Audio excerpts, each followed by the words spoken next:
Checkout Tracking by the NPD Group brings you a receipt collecting system that gathers data anonymously through technology we created, providing your businesses with answers.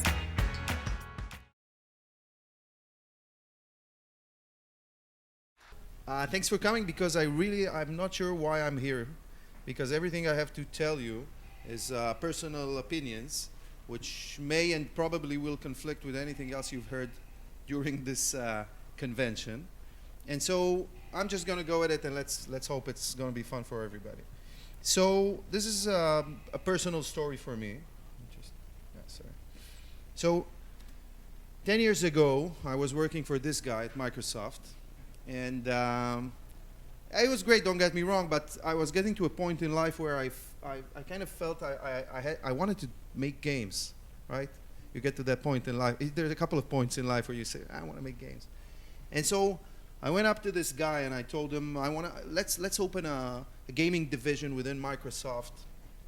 And that was kind of his response. It's actually not. That was his response when they told him that Apple were coming out with the phone. This was his response. Okay, so I said, fine, thank you very much, Mr. Ballmer, and I set out and created my own company, which kind of looked like this. You can tell by the monitor this is many, many years ago, and this is just me. With a friend of mine who became my partner, and we were sitting down at his house, goofing around, learning stuff, writing code, doing art, trying to create games. And that kind of turned on into Funtactix. And Funtactix has been around for many years now, and we did a lot of things, but eventually found our way into Hollywood and started making games for movies. And we kind of turned the model around so that when we came into Hollywood, it was you put down a minimum guarantee, and then you just go out and make a game, and it's it's a shrink wrap box on some shelf or whatever. But we came in at a time where games were starting to become more social and longer lasting. So we got the studios to get engaged in a deeper way. So we actually got to work with all of these productions and work with the actors. So we got to work with, for example, the guy that wrote Trango wrote this stuff for the game, like he wrote quests and stuff like that. We worked with Tom Cruise himself on Mission Impossible, and J.J. Abrams in Bad Robot. They were very much involved. Suzanne Collins from the Hunger Games wrote a lot of stuff for our game. She actually revealed the map of the world in our game, and not in the movies, and not in the books, and so on and so forth. And so that was Funtactix, and it was a lot of fun. And then a lot of rewards and awards and going to premieres. That's right. It's a lot of fun. And that was kind of, it takes your mind off other stuff, and it's a lot of fun on its own, and you think of other stuff and you go somewhere else. So you start to feel very important, so you go on conferences and you tell the story on how you work with all these big guys and how you're successful, and you go on more conferences. And once you go on enough conferences, you get to, direct panels, and more. You start as a panel participant, and then you get to direct it, and you go to all sorts of weird unconferences. I don't even know what that is, and at that point in time, you kind of start asking yourself, what happened to this guy? Where is he? Where's that passionate guy that was willing to leave Microsoft and start off his own gaming company? And where did all that go? And even worse, where did this guy go? Now, this is not me. This is a good friend of mine named Mike. Can anybody make out the game that he's playing? It's the wrong crowd. This is EVE Online. Are you familiar with EVE Online? It's a space game. So this picture, more than anything else, I think, reflects the emotional attachment and commitment of people to games. And this is, by the way, an old picture. Check out the setup that he has today. This is right? No, I think this really shows you how deeply people go into games, and I kind of felt like I've lost that. since then, I've come back to playing this game, and I'm as much wrapped in it as I was in the past. But for many years, I just didn't play any games. I didn't make games. I didn't play games.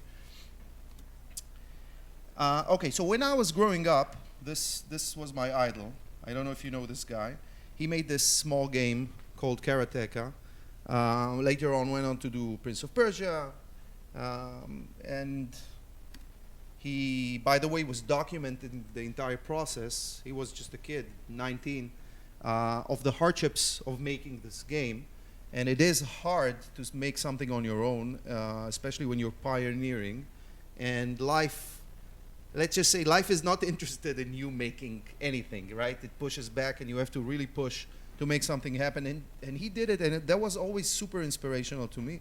Apart from the fact that this is a game that I played as a kid, and it has a lot of nostalgic value to me. But I always remember that this guy struggled on and created something on his own, and it was super. This guy as well, this is a team of 2 people, but these guys created Elite, which was also influential. This was, I think, the first time I've encountered a game that created this deep world that you could explore, and it felt like an endless universe that you could immerse yourself into. And that was also something that I, in the back of my mind for all these years, and this is where my inspiration comes from. So, a lot of people ask me, why do you insist on doing things alone as a sole developer? And there are a few answers to that, but I'm just to entertain you, I'm going to put up a few here. So, be your own boss. You know, I want to be my own boss. Not that I mean, everybody has a boss in some way, but and nobody likes their boss. I'm sorry if anybody's sitting with their boss here in the, all right. And you also have one employee, which I have to tell you, after managing a lot of people for a lot of years, is quite a relief. I can tell you there's very little arguments, very little.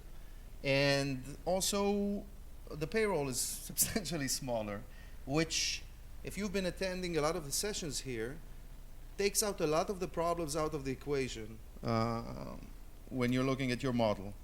So the question is it possible today to do what these guys did 20 years ago, sit down and create something that would engage people, that you can reach people and they would enjoy it, and it would be an experience and you could connect with them through it? Now, I know what some people would say, right? But I kind of feel. So I was looking up on the internet. You know what these pictures are? When you type in Google, too much, right? So that's too much, and that's the kind of, even though and the best picture that I found for too much was this. I think it's more applicable. Okay, so basically, the first thing that people tell me when I tell them that I'm going to do something like this on my own, that it's just too much. But is it too much? And I argue no, it's not too much. Sure, there are a lot of challenges when you want to create a game on your own, and believe me, I've been involved in game development processes for the last 10 years. Any aspect of the game development process, launch, support, I've done it all, I know it all inside out. So there's the tech challenge. Now I'm a techie, so I'm very much familiar with tech. But even for tech people, when they look at something as daunting as creating a game on their own, it's kind of, especially today where it's like a full stack, you need to know the client of the game, you need to know the server of the game, there's databases, there's all sorts of stuff, and it's like very daunting. But I went on and checked, and there's like 170 game engines of different scopes where you can do something where you have to write code, where you don't have to write code, things that utilize other libraries, all of that stuff. So that's around. Unreal is free. I don't know how many of you had the pleasure of working with this great engine a few years back when it was hundreds of thousands of dollars per seat. And it's free. And why would it be free? Because there are so many tools out there that are so accessible that if these guys are not for free, they don't have a right to exist. right? So the ecosystem is so different today in terms of technical tools, and of course Unity, which is like, Unity is great. It's great. You just, in a few clicks, you can have something up and running. It's a game. You can launch it. It's cross-platform. Amazing, amazing tool. So I argue there's no real technical challenge. And I'll talk to some other technical aspects in a little while. But I argue there really it's no excuse. So art, right? Every game is art. So other than the fact that there are accessible tools, I don't know if you guys are familiar with Blender or GIMP. Those are basically the free open source versions to things like Photoshop, like Maya, 3D Max, stuff like that. Great tools, my personal favorites. But even if you don't want to work with that, there are so many asset stores today out there. I was just looking at this thing, this amazing environment built by a very accomplished artist that you can get for 75 pounds. You can get enormous kits of vehicles, of all sorts of themes for almost nothing today. So okay. So as a rule, don't ever, ever, ever use something like Minecraft as an example for anything. You wash your dirty mouth. That's something that you just don't do, because some phenomena like World of Warcraft, stuff like that, it's not something you can do again, right? So that's my personal opinion. But I will use it this time just to show that, art, yeah, okay. So there are many forms of art, and even if you're not an artist and you don't want to buy stuff from somebody else, games can look and be successful in many, many different ways. So I want to argue here as well that art is not the challenge for a sole developer. All right, so content. This is something that many aspiring game developers miss out on. They don't understand the life cycle of a game. They don't understand the hungry machine of content. They don't understand that the game requires tools to keep feeding this content in and changing stuff and editing and supporting it. And in the beginning, it was very daunting to me. But then I realized that it all depends on your approach and how you scope what you're going to do. So I'm just going to give one small example of a beautiful, beautiful game that I think changed a lot of what we see today, which is Cannibalt. How many people here played Cannibalt?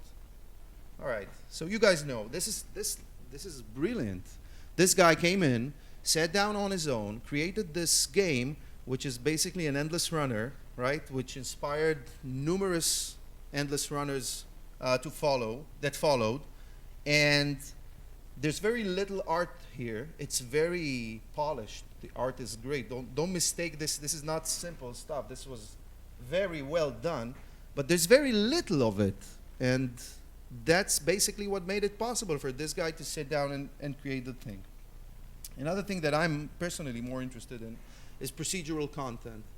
And procedural content is not applicable for everything, but if you want to plan out something that you can accomplish on your own, I think that with the right direction, procedural content can be a great answer for volume of content that you want to produce. It has some caveats, and I don't believe that something can be completely procedural, but it definitely takes off a lot of the load. So I argue content is also not a challenge. And there are other no-brainers like sound. When I did the sound, okay, and that's all the money I'm gonna give out today. Sorry, guys. Yeah. So I want to tell you a personal story. It may be embarrassing, but I'm going to share it anyway. When we were doing the game for Rango, we were looking at the soundtrack. And at that specific deal, we didn't acquire the rights, or we didn't have the rights for the soundtrack of the movie. And we kind of struggled with it. And then I went online, and for $96, I got something like 10 hours of tracks, which I put into the game, and it was beautiful. $96, including some sound effects that I got online, which is, and you look at stuff. I sat in a round table with the guy that was in charge, He's the sound director from some big studio, and he told a story about how they did the game, and he brought in an entire orchestra, and they only did like 4 minutes. I get 10 hours for $96, right? So, yeah, it's out there. So, obviously, distribution, you know, the days where you had to find a publishing deal so somebody would take on your game and push it on the shelves at Walmart, this is, you know, it's a no-brainer. Support as well. We've supported games for millions of players. Games like the Hunger Games, there's millions of players. The tools are so simple today. You can just launch them and you get a full support system that really helps you deal with all that stuff and aggregates everything and follows the stuff and monitors for you. This is also no. So these are, as far as I'm concerned, no-brainers. So at this point in the presentation, I'd like to direct you to this saying, I'm not sure who said it, but I'm saying it, right? So that's my mindset. Looks like I'm doing it. Okay. Desolate Galaxy, okay. So Desolate Galaxy is the name of the game that I'm making. And that's something that I've been dreaming about for many, many years. And I'll tell you a little bit about it. So first off, why not? You're making a game on your own. Why not making an MMO, right? Do something light. So first thing I want to tell you is it's easier than you think to do an MMO today. Everything that has to do with interaction between players, scalability, stuff that we used to dread in the old days, is solved today. When I started this project, it was just me and myself and I. And it got some interest because there's some interest to the story. So I have some sponsors, like Google, for example, who's very interested in this project. And they're also supplying me with the back end for the game. So I took a look at the technology that they have. This is great. Today I don't have to create my own clusters. I just work with their data store, and it's something that grows as I need it. It's great. All the stuff is there, and it's much easier than it used to be. Some of this stuff is like ridiculously easy today. Emerging gameplay, and this has to do with volume and content. When you create a game like, I don't know, GTA, there's a shitload of content in there. And if you create a basketball game, for example, you can play 1 million games. Every game would be different because of the emerging gameplay, right? The content is the same content. So when you throw in the MMO aspect of it, especially the PvP, you basically make your life easier if you can create a mechanic that people would enjoy with each other that leaves you with less work. It's a sci-fi game, right? Galaxy implies. Everybody wants to make this sci-fi MMO. Every geek, so I take it back. At some point in life, and then again. And sci-fi lends itself very easily to procedural content. So this galaxy that I'm going to build is going to be mostly procedural. And that's something that I've chosen very deliberately to make sure that it's something within the scope of a single person. All right. It's a web game.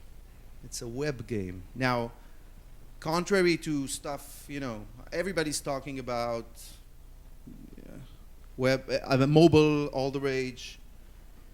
I don't want to, that's an arms race I'm not going to participate in. I'm going with a web game.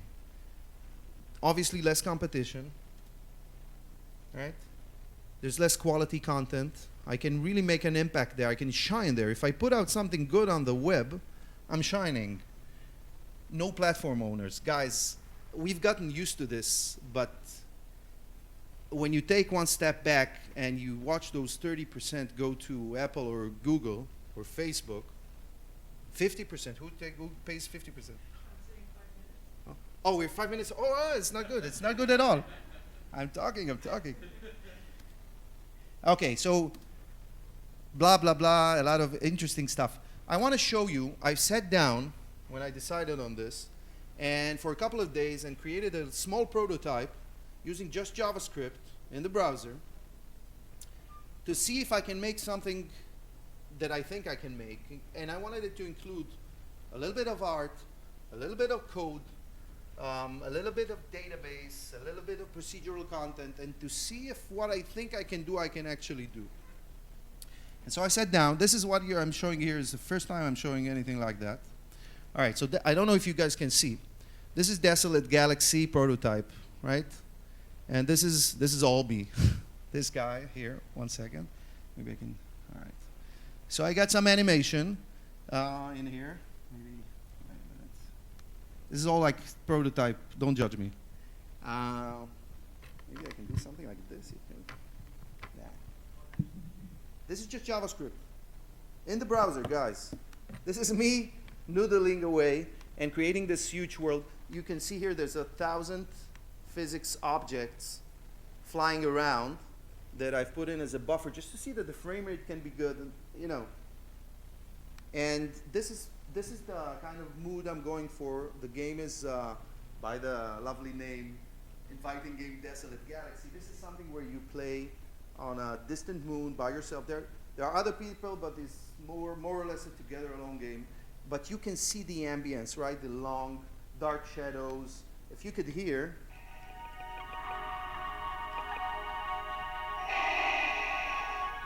Huh? So that's what I'm going for. But the reason and obviously there's no space game without some drilling.